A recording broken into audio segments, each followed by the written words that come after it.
Video ini mungkin akan terlihat aneh bila disimak dengan kacamata ilmu zahir, karena ini adalah kajian khusus, hanya ada dalam pemahaman ilmu hakikatullah. Sebelum lanjut, agar mudah difahamkan, kita sambung dengan kalimat sholawat pada diri batin kita. Allahumma sholli ala Muhammad wa ala ali sayyidina Muhammad, dan wujudkan di kolom komentar. Insya Allah, Allah subhanahu wa ta'ala akan membukakan kefahaman pada kita semuanya. Amin Allah.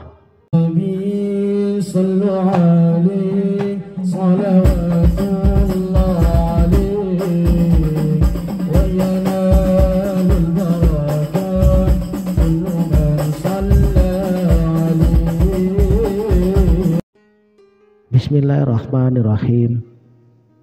Assalamualaikum warahmatullahi wabarakatuh.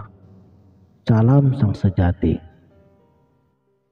Sesungguhnya hakikat daripada sholat itu adalah wujud daripada manusia yang sejati.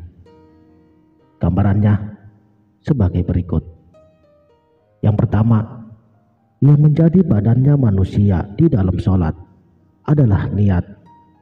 Segala amal perbuatannya selalu didahului dengan niat, dan wujud daripada niat tersebut ialah berupa gerak dari badan atau anggota tubuh manusia. Dan niat yang sebenarnya adalah ingat, yang mengingatkan kembali kepada diri kita bahwa segala gerak tubuh dan nafas ini hanya milik Allah, dan saatnya diri kita secara keseluruhan manunggal dengan rasa, manunggal dengan rupa, manunggal dengan wujud, dan manunggal hidup dengan zat yang maha tunggal. Kedua, yang menjadi akalnya manusia di dalam sholat adalah takbiratul ihram, karena di dalam takbir adalah makrifatnya seorang hamba dan sejatinya mengetahui dengan akal di hatinya, fuad, dan akal di kepalanya. Ketiga, yang menjadi kepalanya manusia di dalam sholat adalah surat Al-Fatihah.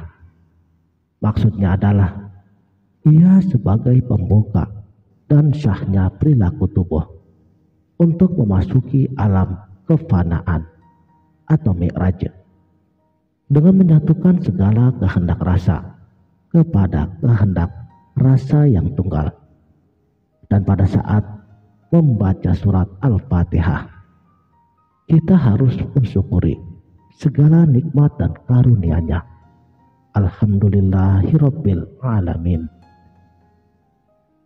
Di mana pada saat pertama kalinya ruh memasuki ke dalam jasad yang berawal dari kepala, sehingga menghidupkan anggota tubuh dari kepala yang meliputi akal dan alat indrawinya. Kebaikan ataupun dosa berawal dari rangsangan yang ada di kepala manusia yang meliputi akal dan alat indrawinya, sehingga menimbulkan dampak perilaku pada anggota tubuh yang lainnya. Karena itulah manusia hendaknya selalu ingat kepada Allah dengan menjaga organ di sekitar kepalanya untuk menghindarkan diri daripada perbuatan maksiat.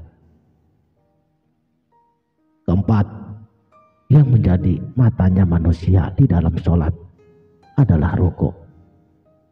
Di dalam ruku adalah wujud berimannya ruh dan badan kepada zat yang maha tunggal, yang telah menciptakan seluruh yang ada di alam dunia ini.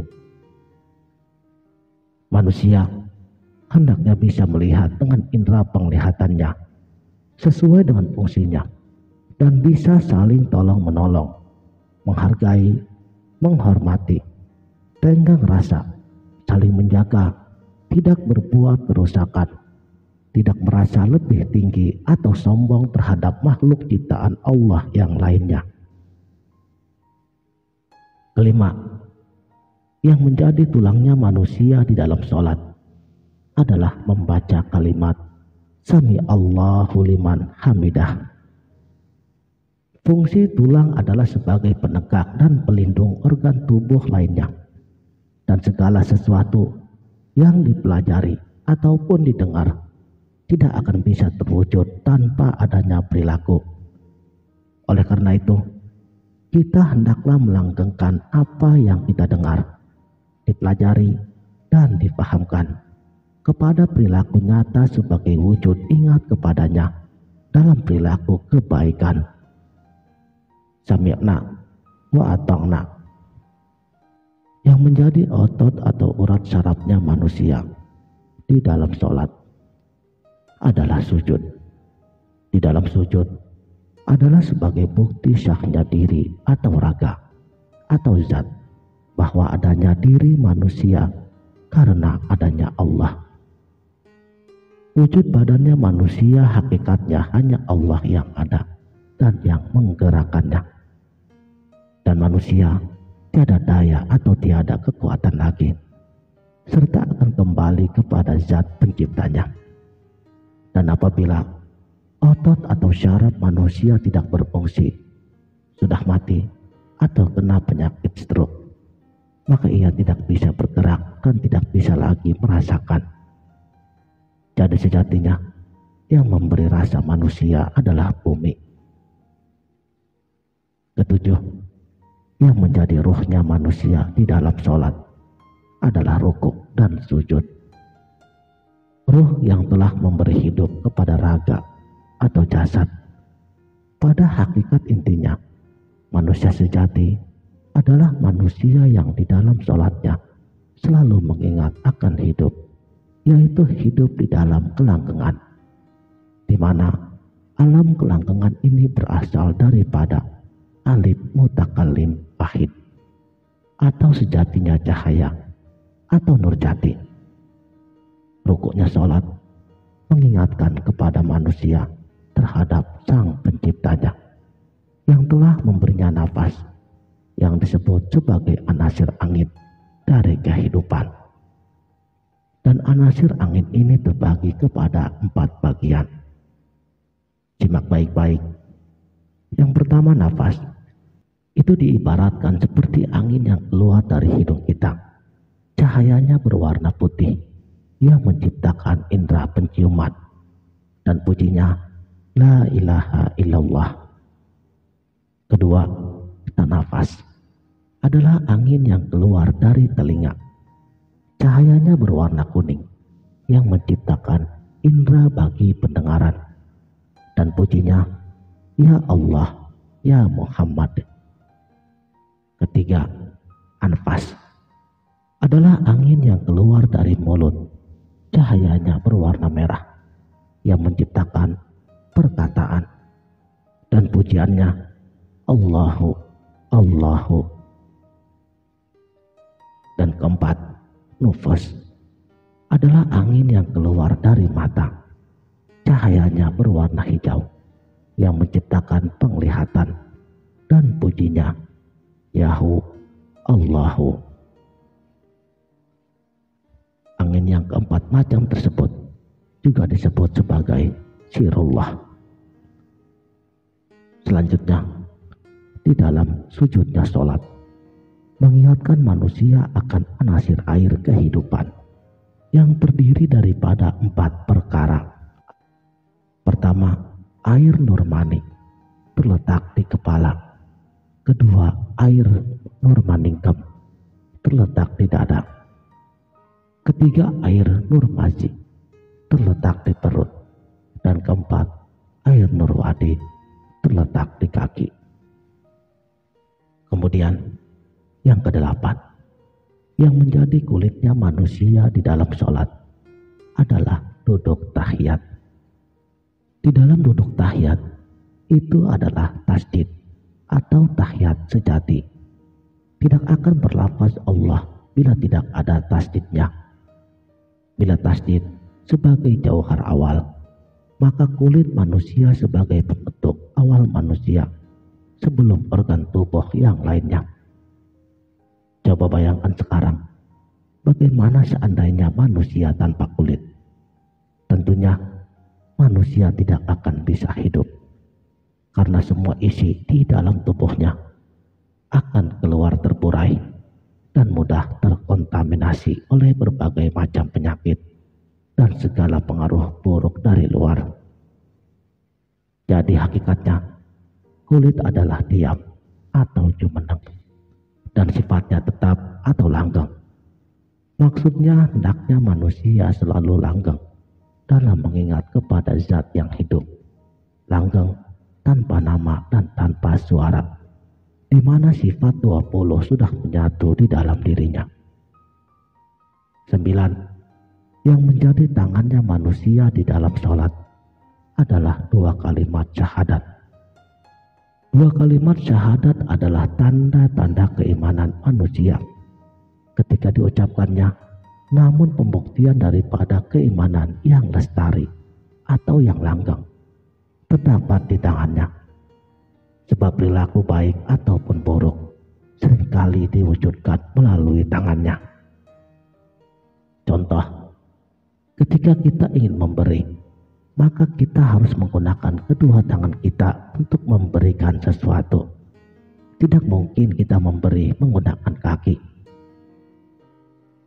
Lalu, ketika manusia berada di dalam kejahatan, maka anggota tubuh yang sering digunakan adalah tangannya, yaitu ketika ia mencuri, membunuh, korupsi, memukul ataupun memperkosa.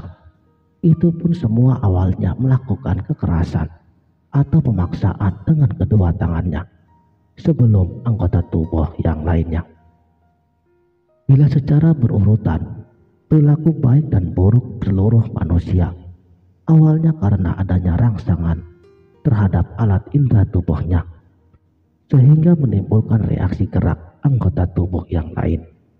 Dan sebagai puncak, aksi reaksi negatif tersebut yang tidak tertahankan itu terletak pada tangannya.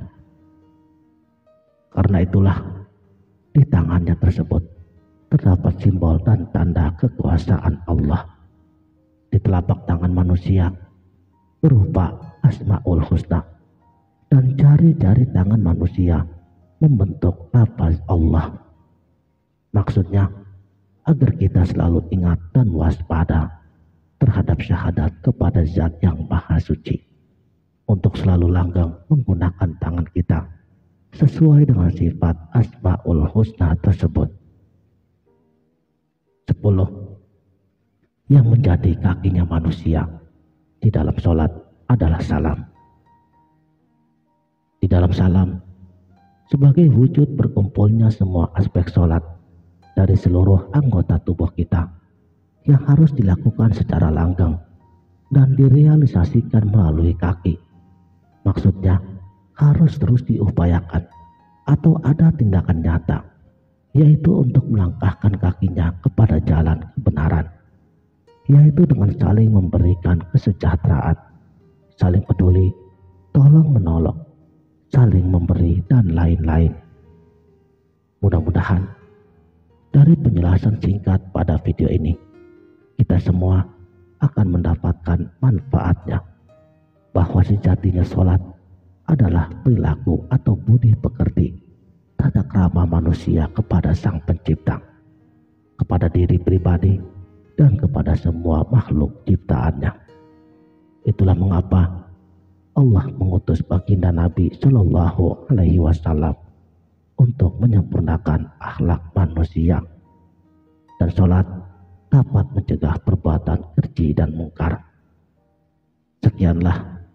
Terima kasih telah menonton. Sampai jumpa di video berikutnya. Wabillahi taufik wal hidayah. Wassalamualaikum warahmatullahi wabarakatuh.